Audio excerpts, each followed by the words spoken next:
Welcome to the deep dive. We're your shortcut to getting genuinely well informed, hopefully with some surprising insights and maybe just enough humor along the way. Today, we're tackling something huge: work life balance. Almost everyone struggles with it, right? Our mission, drawing from a really fascinating guide, is to explore the, let's say, practical wisdom and the conversational tools you can use to actually master this thing. It often feels so elusive. We want to move beyond just knowing what balance means to, actively building it into your life. Just picture this for a second. Finishing your workday feeling genuinely good, like you've accomplished what you needed to, your work stuff is handled, and you still have plenty of energy, ample time for your personal life, maybe a hobby, or just being truly present with your family. Now, this isn't some pie in the sky idea. It's achievable. It's something practical strategies can really help you reach. So, why was we start this dive? Maybe just take a moment. How do you currently feel about your work and personal life? Is it mostly stress, feeling like you're constantly behind? Or do you feel, largely in control? Like you're conducting the orchestra of your day? Because this deep dive isn't just about throwing information at you, it's about giving you real clarity, actionable insights, all drawn from our source material.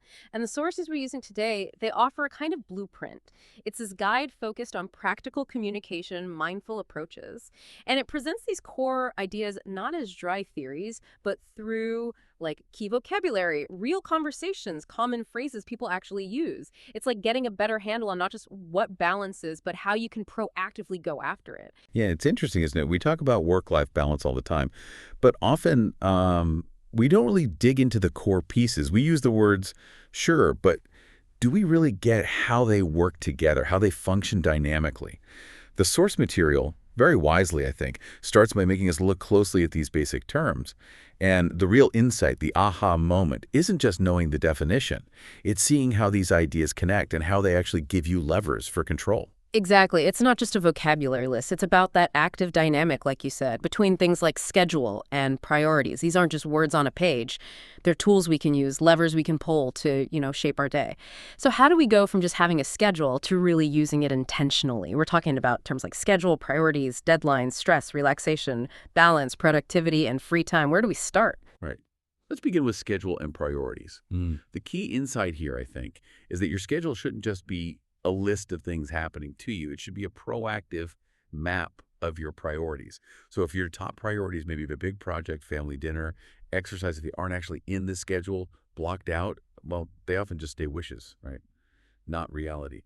And that makes you wonder, how often do we let urgent but maybe less important things take over? Just because the truly important stuff wasn't deliberately scheduled. Then you got deadline and stress, obvious connection, sure. But the nuance is thinking about the cognitive load, the mental weight a deadline creates. It's not just pressure from the outside. It's the internal brain power you spend planning, thinking ahead, often worrying.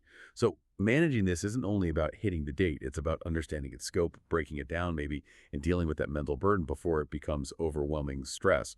It's kind of like proactive stress management. Okay, and then the flip side, relaxation and balance. I think a lot of people see relaxation as like the prize you get after you find balance, or maybe even a luxury you can't afford. Hmm, that's a really critical point. Relaxation isn't the reward. It's actually essential for achieving balance. Think of it like defragging your computer's hard drive, but for your brain. Without deliberate downtime, mental breaks, you're just running on empty. That leads to decision fatigue, makes it harder to think clearly, which makes true balance impossible. So, regular planned relaxation, it's foundational for keeping things steady, not just something nice if you get around to it. And lastly, let's look at productivity and free time. We often mix up productivity with just being busy, right? Clocking hours. But our sources suggest a different view. True productivity isn't just output. It's effective, focused work that then creates space for free time, for personal stuff. Which kind of prompts the question, are you really being productive or just busy? The aim isn't just to do more, but to do the important things well so you earn that free time. So as you're hearing this, maybe think about which of these connections feels most out of whack in your life right now. Is the mismatch between your stated priorities and what's actually on your calendar? Or maybe that constant cycle of deadlines and stress. Just identifying that friction point, that's really the first step to making a change. That's a great way to frame it, not just definitions, but the dynamics. Okay, let's shift gears into some really practical stuff. Our sources offer some powerful insights, not from abstract theories, but from like simple, everyday conversations. These little exchanges pack a lot of wisdom. Take this one. Someone says, I have so much work today. And the reply is, remember to take short breaks. It helps you stay productive. Then the first person goes, you're right. I'll take a 10-minute break. Now, okay, on the surface, sounds pretty basic. We all know breaks are good. So what's the deeper layer here? Right? The aha Yeah. isn't just that breaks work, most of us get that, at least intellectually. It's digging into the why, the cognitive science. It's how even a brief, like 10-minute mental shift, letting your mind wander a bit, can actually activate different parts of your brain. It can spark creative ideas, prevent that burnout feeling, that decision fatigue. It does things that just pushing through continuously can't achieve. Our prefrontal cortex, the part doing the hard focus work, it just gets tired. Stepping back engages other networks, like the default mode network. That network is crucial for processing things, making connections, consolidating memories. So a short break isn't just stopping, it's actively optimizing how your brain works. It's strategic disengagement, really, to improve engagement later. Strategic disengagement. I like that. It reframes breaks as an investment, not just time off task. And I think many people can relate to feeling swamped even when working constantly. Are there like early warning signs that we're pushing past that point where we're not really effective anymore? Oh, absolutely. Good question. Beyond just feeling tired, look for subtle things, making more small mistakes than usual, finding it hard to just start the next thing, or that feeling of just staring at the screen, zoned out. Those are often signs your attention is just fried. Attentional fatigue. If you feel like you're constantly hitting a mental wall, it's definitely time for a break. And the source reminds us, even just 10 minutes can really reset things significantly. Okay, let's look at another exchange that touches on taking control. Person A asks, how do you manage your work and personal life? And person B says, I make a daily schedule and set priorities. Person A replies, that sounds helpful. I'll try it too. Again, seems simple. But for someone who feels like they already try to manage their time, what's the next level of insight here? Well, the deeper point isn't just making the schedule. It's about the intentionality behind it. And crucially, protecting that schedule. This little dialogue points to the idea that a daily schedule combined with clear priorities isn't just a to-do list. It's about actively blocking out specific, defended chunks of time. Time for your most important work, yes, but also time for your personal life, your well-being. If you connect that to the bigger picture, it's about shifting from just reacting to tasks to proactively mastering your time. Think about time blocking, for example. You dedicate specific hours to specific things, deep work, family time, exercise, and then you guard those blocks fiercely. That's how you really take back control. You become the gatekeeper of your own attention instead of letting every email or notification dictate how you spend your most valuable asset, your time. This is where it gets really practical because the sources also give us these specific phrases, almost like little mantras or scripts we can use day to day, like, I need to finish work before I relax. Seems obvious, right? Finish your work, then chill. But why is it so hard to actually do that sometimes? What's going on psychologically? That phrase really highlights the need for clear boundaries and also cognitive closure, getting things mentally done. The struggle often happens because modern work can be so fuzzy. Tasks bleed over, emails pop up late. The psychological hurdle is often something called the Zeigarnik effect. Basically, unfinished tasks nag at your brain, making it hard to truly switch off and relax. So saying, I need to finish work before I relax, is like a commitment to create that clear mental dividing line. It tells your brain, okay, that task is closed for now, you can let go. Then there's, let's set aside time for family today. This isn't just hoping family time happens, it's about actively prioritizing it, deliberately scheduling it. In our busy lives with so many demands, if family time isn't explicitly on the calendar, it often gets pushed aside by whatever feels urgent, or it just evaporates. This phrase turns family connection from something you hope fits in into a stated, scheduled priority. How about, I try to focus on one task at a time? This flies directly in the face of the whole multitasking myth, doesn't it? When we think we're multitasking, we're usually just switching back and forth really fast, which costs us mental energy. It actually makes us less productive and ramps up stress. This phrase is basically advocating for deep work. Setting aside uninterrupted time for one important thing. That improves the quality of your work and increases the chance of getting into that focused flow state. And finally, taking a short walk helps me clear my mind. This points to that powerful link between moving your body and your mental state, something we often underestimate. It's such a simple, accessible way to manage stress and get your focus back. A quick walk, especially outside if you can trigger what scientists call attention restoration theory. Basically, it refreshes your ability to concentrate, quiets down repetitive thoughts, and can even spark new ideas. It's a tiny action with potentially big benefits. So as you hear these phrases, maybe think, does one of them really hit home for a challenge you're facing right now?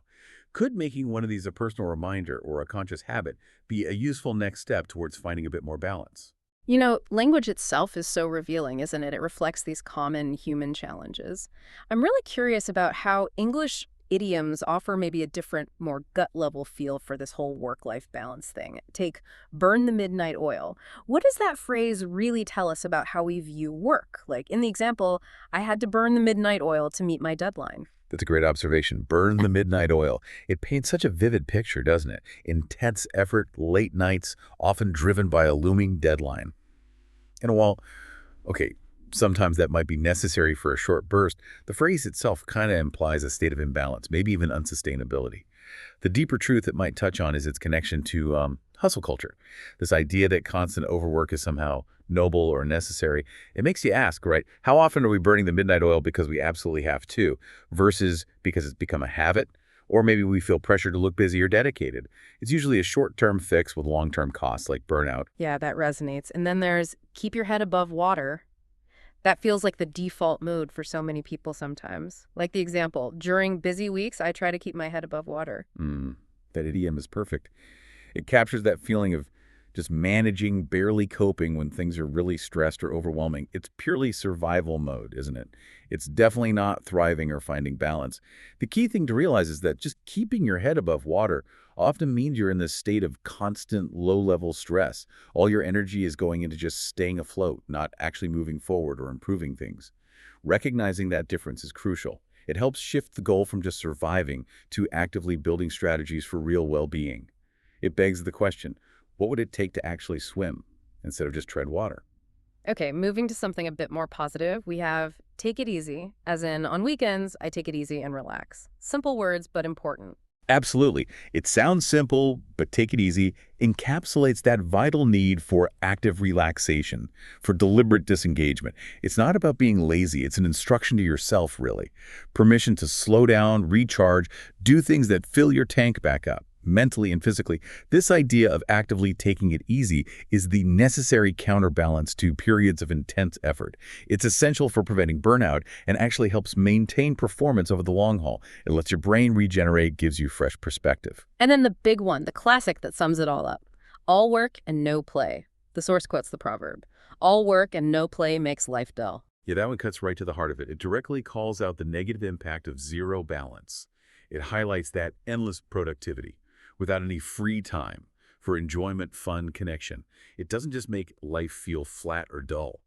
Ironically, it probably makes you less creative and less effective at problem solving too. Humans need variety, we need novelty, we need play, we need connection. So the why behind seeking balance isn't just about being more efficient. It's about having a richer, more meaningful, and ultimately more joyful life. So maybe reflect for a second.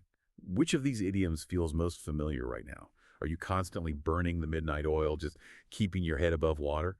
Or are you managing to genuinely take it easy sometimes, avoiding that all work and no play trap?